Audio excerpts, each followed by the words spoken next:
Benjamin Fulford le 11 octobre 2017.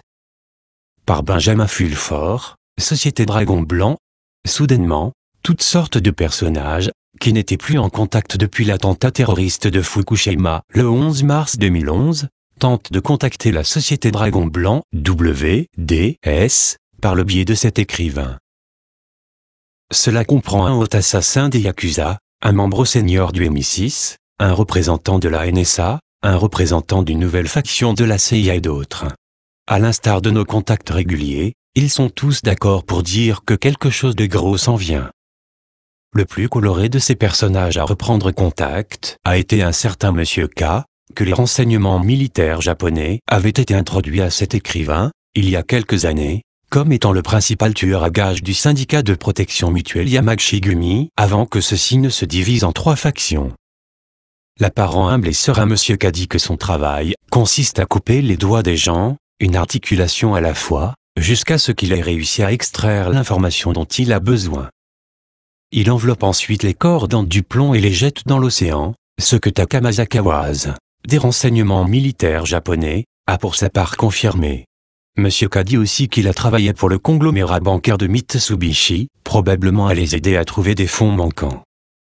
C'était une associée de Monsieur K, la fille de l'ancien patron numéro 2 de Yamaguchi, Masaru Takumi, qui a insisté pour rencontrer cet écrivain le 10 mars 2011, pour ajuster mon alarme mobile afin de la faire sonner exactement à 11 h le 11 mars 2011, le jour de l'attaque terroriste tsunami contre le Japon. Des camions avaient également été repérés, apportant de grandes quantités de secours d'urgence au quartier général de Yamaguchi-gumi, dans les jours précédant le tremblement de terre de Kobe du 17 janvier 1995, selon les habitants de Kobe, qui habitent près de leur quartier général. En conséquence, leurs bandes ont été beaucoup plus rapides que le gouvernement central, à fournir des secours aux habitants de Kobe, frappés par le tremblement de terre. Maintenant, Monsieur K dit que son groupe est devenu de nature spirituelle et, qu'à partir de la fin d'octobre, le monde connaîtra des tremblements de terre, des tempêtes et autres catastrophes, ce qui entraînera une forte baisse de la population mondiale, juste avant que ne commence une nouvelle ère de bonheur. Un cas a été très évasif en ce qui concerne les détails, mais il a dit que quelque chose pourrait arriver au Japon, juste avant les élections générales japonaises du 22 octobre, et selon les sources de la société secrète asiatique, ceci va entraîner l'éviction de Shinzo Abe, Premier ministre kazarian. À plusieurs reprises, les gangsters japonais ont dit à cet écrivain qu'il recevait des milliards de dollars en paiement, de la part de la Banque du Japon, contrôlée par les kazarians, en contrepartie de leur rôle d'exécuteur. Il est clair qu'on leur a dit de faire tout leur possible pour maintenir en place leur fondé de pouvoir kazarian, comme Abe, avec la menace de nouvelles attaques contre le Japon par des armes sismiques. La Société Dragon Blanc a lancé un message, par l'intermédiaire de Monsieur K et d'autres personnages, que si les francs-maçons P2 et leur patron de Zug, en Suisse, essayaient un autre coup du genre Fukushima, il y aurait de sérieuses représailles. 3 armes nucléaires ont été placées dans les principaux points de pouvoir des Kazarians par les Illuminati gnostiques, dans le but de leur rappeler que la destruction massive est une voie à double sens, selon les sources Illuminati.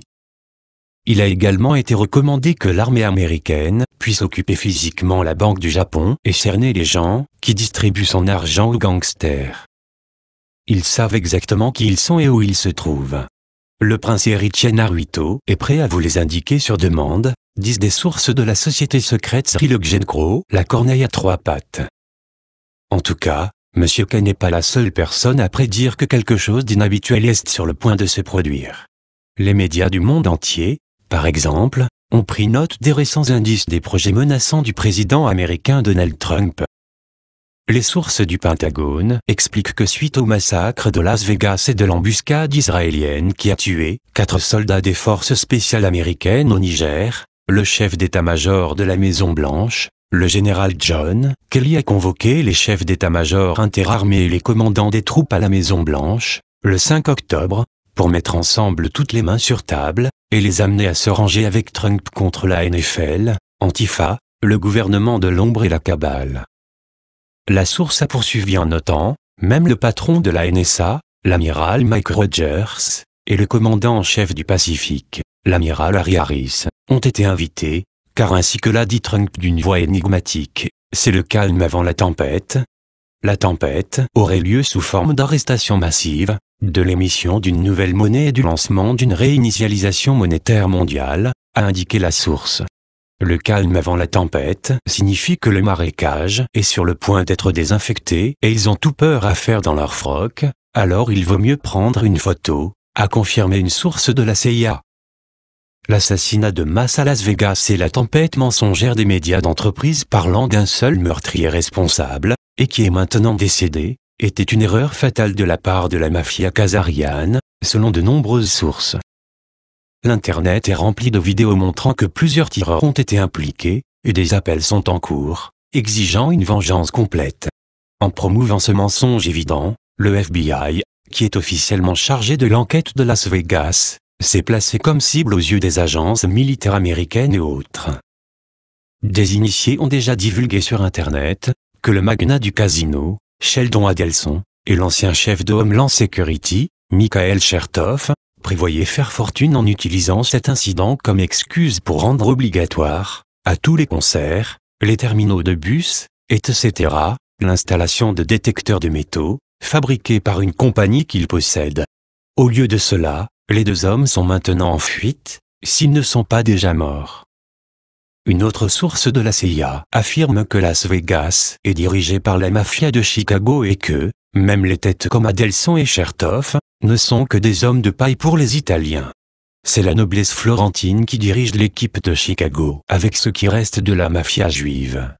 L'équipe de Chicago est impliquée dans les trafics d'armes, de la drogue et des êtres humains, passant par la frontière entre les États-Unis et le Mexique. John DiFronzo est un grand patron de l'équipe de Chicago avec son frère Peter DiFronzo, dit cette source. En d'autres termes, ce sont les francs-maçons fascistes P2 qui finalement sont derrière l'opération de style Gladio de Las Vegas. Le FBI est une filiale de P2 et vous pouvez vous attendre pour bientôt à l'arrivée de chars d'assaut sur leur quartier général. Un autre centre de pouvoir khazarien sous attaque est leur contrôle du milieu universitaire. Les sources du Pentagone disent, afin d'améliorer la méritocratie pour rendre l'Amérique encore plus grande, le bastion juif de l'université Harvard est sous enquête par le ministère de la Justice, pour la surreprésentation juive et pour avoir aidé des juifs médiocres, comme Jared Kushner, à voler des admissions à des blancs et des asiatiques plus qualifiés. En outre, Hollywood et les démocrates sont en train de trembler, car le New York Times a reçu l'ordre de faire un article fracassant sur un compatriote juif, le prédateur sexuel en série, producteur de films, Harvey Weinstein, le principal collecteur de fonds d'Hillary et Obama. Bien sûr, l'histoire du New York Times n'est que la pointe de l'iceberg, et vous pouvez être sûr que des révélations bien pires vont sortir incluant meurtre, viol, pédophilie et sacrifices humains qui sévissent à Hollywood. Donald Trump lui-même est clairement tiraillé par des forces opposées. Tandis que certaines sources de la CIA et du Pentagone le décrivent comme un héros qui nettoiera le marais, d'autres sources de la CIA disent qu'il est drogué et subit du chantage. Un signe clairement visible d'une scission au sein du gouvernement américain est survenu la semaine dernière, lorsque la CIA, dans une déclaration officielle, a contredit les affirmations de Trump disant que le dictateur nord-coréen Kim Jong-un était un fou malade. La CIA a clairement indiqué que si une guerre était lancée dans la péninsule coréenne, elle ne serait pas déclenchée par le Nord. Maintenant que la campagne, pour utiliser la Corée du Nord comme excuse pour commencer la Troisième Guerre mondiale, est en train de s'essouffler, les khazarians tentent de relancer les tensions avec l'Iran, comme excuse pour commencer leur guerre de fin des temps de Gog contre Magog. Cependant, les sources du Pentagone disent que cette histoire avec l'Iran ne va pas se passer non plus. La principale raison de la montée des tensions aux États-Unis est que la corporation Washington DC, à ne pas confondre avec la République des États-Unis d'Amérique, a manqué un échéancier de paiement arrivé à échéance le 30 septembre, à la fin de l'exercice financier, selon les sources du MI6.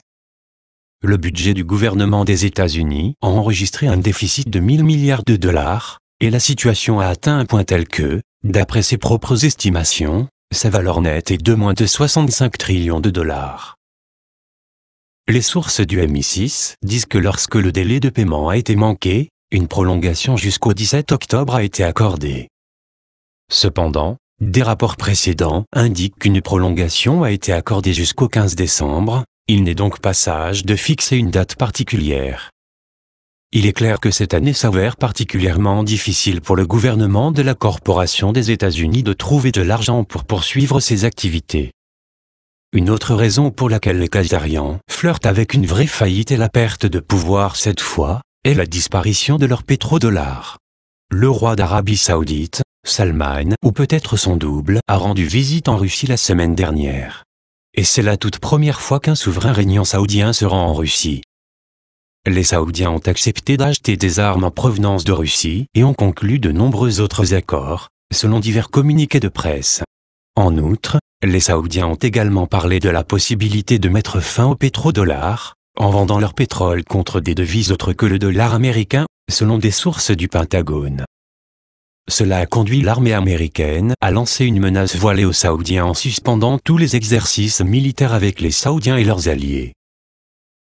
Le Pentagone a encore besoin du pétrole saoudien pour faire fonctionner ses machines et aussi de l'argent saoudien pour payer ses salaires, et donc ne permettra pas la mort complète du pétrodollar, jusqu'à ce qu'une réinitialisation financière mondiale complète ne soit mise en place, expliquent les sources du Pentagone. La semaine dernière, tel un autre signe que quelque chose de gros était sur le point de se produire, on a vu du feu sortir du toit de l'édifice de la Réserve fédérale de New York. Si vous préférez, vous pouvez croire l'histoire de la Fed selon laquelle un groupe électrogène a pris feu, mais on peut supposer qu'il brûlait des preuves avant que l'armée américaine ne se décide, et ceci est dû depuis longtemps, à aller sur place occuper cette institution criminelle. Cet automne, nous avons une réelle chance de mettre fin définitivement à la domination khazariane sur la planète. Si vous êtes personnellement en mesure de faire quelque chose, s'il vous plaît faites-le. Traduction STLP. NDLT, pour ceux qui comprennent l'anglais, je suggérerais vraiment que vous vous abonniez à la lettre hebdomadaire de Benjamin Fulford et à Gaia.com. Les gens comme eux travaillent fort pour nous, et ce, au péril de leur vie. Les soutenir est un tout petit moyen de leur témoigner notre reconnaissance et leur permettre de continuer. Source anglaise, benjaminfulford.net,